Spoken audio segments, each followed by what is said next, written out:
নমস্কার বন্ধুরা, আজ যেটা বানাবো সেটার নাম হচ্ছে শ্রীখণ্ড।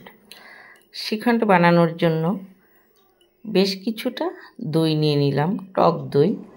টক দইটাকে একটা ছাঁকনির মধ্যে ঢেলে নিচ্ছি, মানে জলটা ঝরে যাওয়ার জন্য।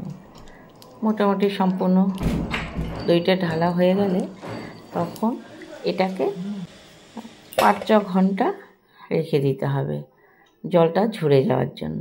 যখন দেখলাম সম্পূর্ণ জলটা ঝরে গেল, তারপর আমি একটা বাটির মধ্যে ঢেলে দিলাম।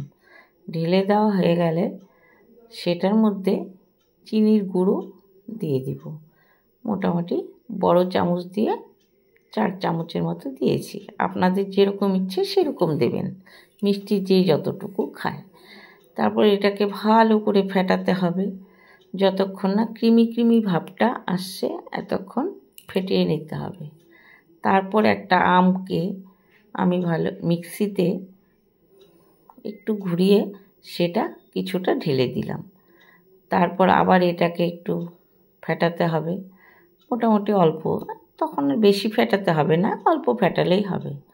আর কিছুটা আলমন্ড কেটে কেটে টুকরো করে দিয়ে দিয়েছি।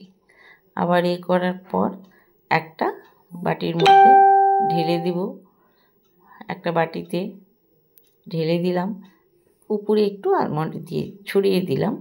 দেখতে সুন্দর, যেমন সুন্দর হয়েছে খেতে তেমনি ভালো হয়েছে। নমস্কার বন্ধুরা, ভালো থাকবেন, সুস্থ থাকবেন।